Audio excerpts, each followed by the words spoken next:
ابھی یہ جو سائفر کیس والا معاملہ ہے، ظاہری بات ہے اس پہ بھی خان صاحب نے اس دن کہا کہ میں جنرل باجوہ کو ایز اے گواہ پیش کروں گا، جو کہ ڈونلڈ ڈو کے ساتھ مل کے سازش کی، اور کچھ اگلے دن خبریں اخبارات میں آئیں کہ جنرل باجوہ بھی کہہ رہے ہیں وہ تیار ہیں اپنی گواہی دینے کے لیے، وہ خان صاحب کو مایوس نہیں کریں گے. تو آپ کو کیا لگ رہا ہے کہ کیا وہ پیش ہوں گے، یا ظاہری بات ہے وہاں سے اجازت بھی ان کو لینی پڑے گی ہائی اپ سے؟ تو کہاں کیا ہم دیکھیں گے اگلے دن خان صاحب بھی سامنے ہوں گے، جنرل باجوہ بھی ہوں گے؟ کوئی اس طرح کی آپ کو لگ رہا ہے کچھ ہیئرنگ ہوگی سارے کیس میں؟ دیکھیں، پہلے تو ذرا میں آپ کے توسط سے قوم کو یہ بتا دوں سائفر ہے کیا. دیکھیں، یہ ایک دفعہ بھٹو کو بھی ہینری کیسنگر نے، جس کا آج کل بہت ڈھول بج رہا ہے کہ 100 سال اور 6 مہینے میں فوت ہوا ہے، امریکہ کا جو سیکٹری کیسنجر تھا ہینری کیسنگر، اس نے بھٹو صاحب کو دھمکی دی کہ آپ ایٹم بام بنانا بند کر دو ورنہ آپ کو عبرت کا نشان بنائیں گے، عبرت کا نشان. ہم نے اور بھٹو صاحب نے وہ راجہ بازار راول پنڈی میں وہ سائفر لہرایا. سائفر از اے لیٹر ڈاکیومنٹ، اس کو کہہ لیں کچھ کہہ لیں. انہوں نے لہرا کے کہا یہ دیکھو ہینری کیسنگر امریکہ ہمیں سپر پاور دھمکی دے رہی ہے کہ ہم ایٹم بام بنانا بند کریں.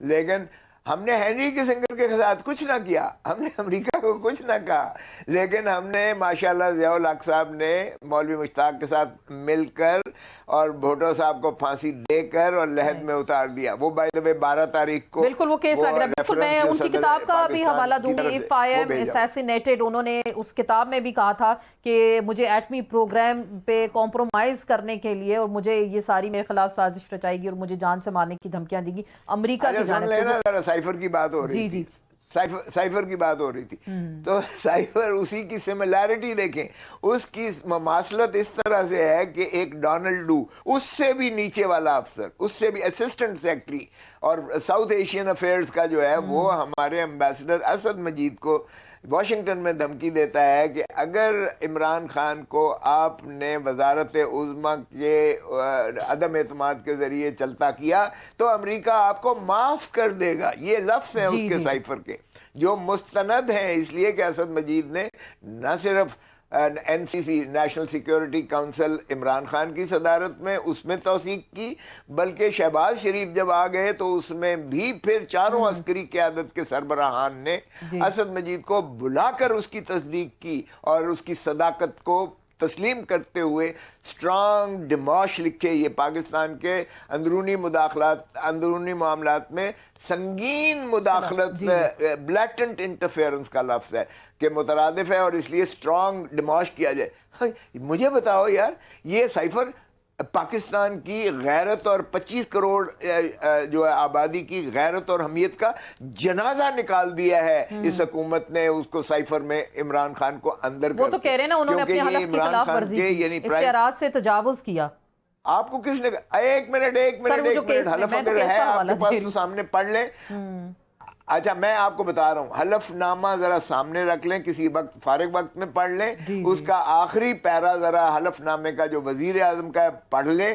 اس میں لکھا ہوا ہے کہ یہ وزیر اعظم کا ثواب دیدی اختیار ہے کہ وہ کسی بھی معاملے کو کسی کے ساتھ وہ اگر سمجھتا ہے قومی مفاد میں ہے تو وہ شیئر کر سکتا ہے.